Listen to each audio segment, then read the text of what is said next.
So what did you get arrested for in California? A robbery charge. Is that charge still pending? No. What happened with it? This little car involved in that robbery? The courtroom burst into laughter when the getaway driver casually admitted he had just driven a stolen life story straight into Judge Judy's courtroom.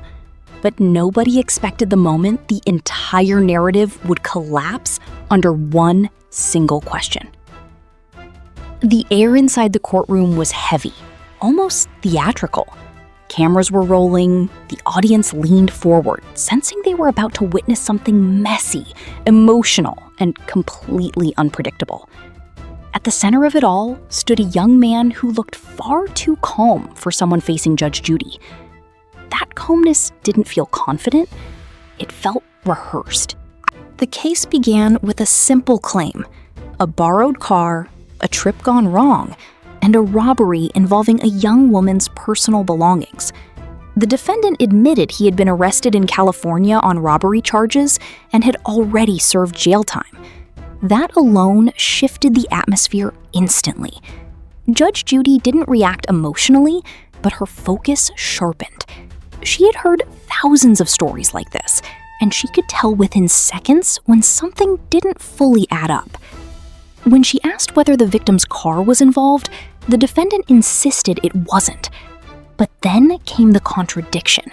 He admitted he had been arrested inside the vehicle, and it had been impounded as part of the case. That was the first real crack. Judge Judy didn't raise her voice. She didn't need to. A single line from her, "So it was involved," changed the entire direction of the hearing. As the questioning continued, the story began to fracture. The defendant explained a trip from Washington to California with friends, mentioning a supposed family emergency. But every detail felt unstable.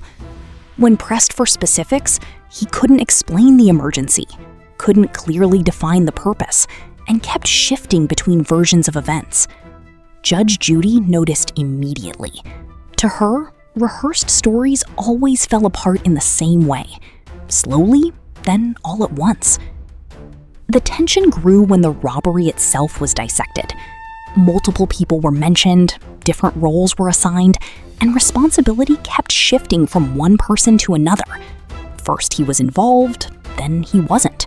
First he was the driver, then the passenger situation became unclear. Every answer contradicted the last. The courtroom began reacting audibly, sensing the instability of the narrative. Judge Judy leaned in, pressing harder with each inconsistency. Her tone stayed calm, but her questions became sharper. When she pointed out that the story sounded rehearsed, the pressure in the room visibly changed. The defendant tried to defend himself, but the more he spoke, the more tangled the explanation became. It was no longer just confusion, it was collapse. Then came the turning point. Police involvement and camera evidence were mentioned. The vehicle had been pulled over, and there were records placing the defendant in the scene. At that moment, the story stopped being theoretical and became documented reality. The courtroom felt quieter. Even the defendant's confidence started to fade. Judge Judy summarized it clearly.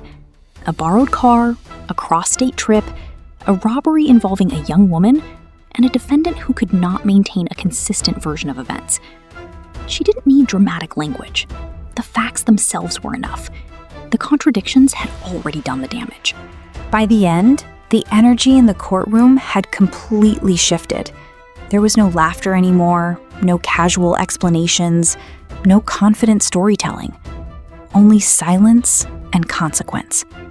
The defendant sat still, no longer trying to reshape the narrative, because every version had already been exposed.